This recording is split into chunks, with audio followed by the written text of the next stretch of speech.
Direct selling विश्वव्यापी model है, जिसमें बिना किसी खुदरा आउटलेट के उत्पादक स्वयं या अपने थोक व्यापार के माध्यम से उपभोक्ता तक पहुंच जाता है।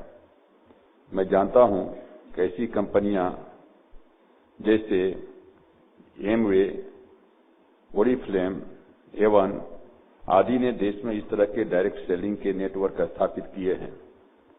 अधिकांश मामलों में घरेलू महिलाओं के माध्यम से इन कंपनियों ने अपने उत्पाद सीधे अन्य ग्राहकों उपभोक्ताओं तक पहुंचाने का कार्य किया है और ऐसा कर रहे हैं। ऐसी स्थिति में फिक्की द्वारा डायरेक्ट सेलिंग के इस सामयिक विषय पर अध्ययन कर न केवल एक संकलन जारी किया जा रहा है, बल्कि इस विषय पर जनता के बीच फैली भ्रांतियां इस कार्यक्रम के माध्यम से बहुत हद तक दूर करने का आपने प्रयास किया है। मैं मानता हूं कि डायरेक्ट सेलिंग का तरीका जनता के बीच लोकप्रिय हो चुका है और कंज्यूमर्स इस बात से प्रसन्न होता है कि इंटरनेशनल कंपनियों द्वारा विदेश में बनी वस्तुएं उन्हें घर बैठे उचित दर पर मिल जाता है।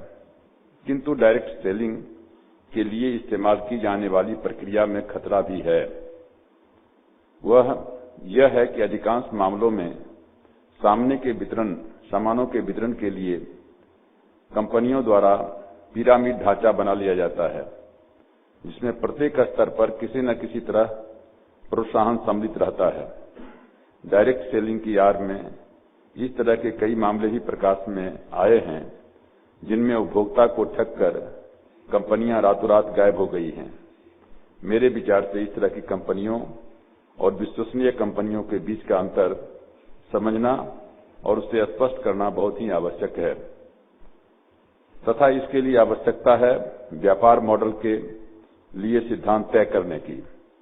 इन कंपनियों द्वारा अपनाए जाने वाले ढंग प्रक्रिया को भी नियंत्रण किए जाने की आवश्यकता है। डायरेक्ट सेलिंग के मॉडल के लिए नीति निर्धारण करने तथा उसके आलोक में दिशा निर्देश करने अथवा संचालन के नियम किए जाने की आवश्यकता है। हालांकि कंपनी कार्य मंत्रालय द्वारा भी नियम बनाए गए हैं, किंतु वे नियम मुख्यतः चिट फंड, पोंजी स्कीम अथवा इस प्रकार की मनी सर्कुलेशन स्कीम के द्वारा बनाए गए हैं।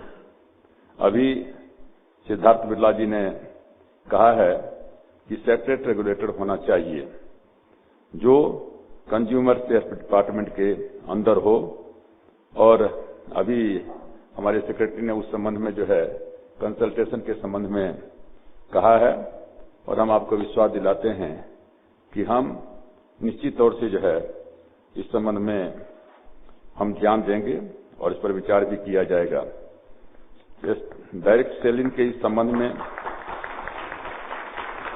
डायरेक्ट सेलिंग के इस संबंध में इस बात पर विवाद है कि यह सीधे उपभोक्ताओं से जुड़ा हुआ मामला है या प्रत्येक स्तर पर कोई न कोई वित्तीय लाभ के कारण मनी सर्कुलेशन का मामला है। ये दोनों चीजों को में से देखना पड़ेगा।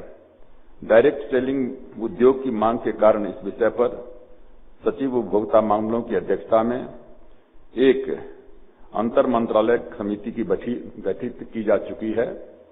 कमिटी जो आप लोग भी जानते हैं कि इसकी पहली बैठक आगामी 8 दिसंबर को होने वाली है, जिसमें डायरेक्ट सेलिंग के संबंध में यह विचार किया जाएगा कि क्या इस मॉडल के लिए अलग से रेगुलेटरी ढांचा की तैयार किया जाए अथवा वर्तमान में उपलब्ध विभिन्न विधियों के द्वारा ही इसे नियंत्रित किया जा सकता है। लेकिन जैसा मैं फिर कहना चाहूंगा कि जो रेगुलेटरी का जो बात आई है उसमें मैं काफी वजन देखता हूं, और निश्चित रूप से हम इस पर विशेष जोर दे करके और इस पर क्या कहते हैं कोई निर्णय लेंगे। मैं आज उद्योग जगत के लोगों से ये अपील करूंगा कि डायरेक्ट सेलिंग के मॉडल तथा उसके संचालन के लिए जो भी रास्ता हो अपनावें, वह स्पष्ट और पारदर्शी होना चाहिए। जिससे उपभोक्ता पूरी तरह सूचना जानकारी के साथ अपने विकल्प को चुन सके। मैंने बार बार कहा है कि ये देश है और इसमें 125 करोड़ जो आबादी है वो सारे के सारे कंज्यूमर्स हैं, चाहे प्यून हो या राष्ट्रपति हो, चाहे छोटा गांव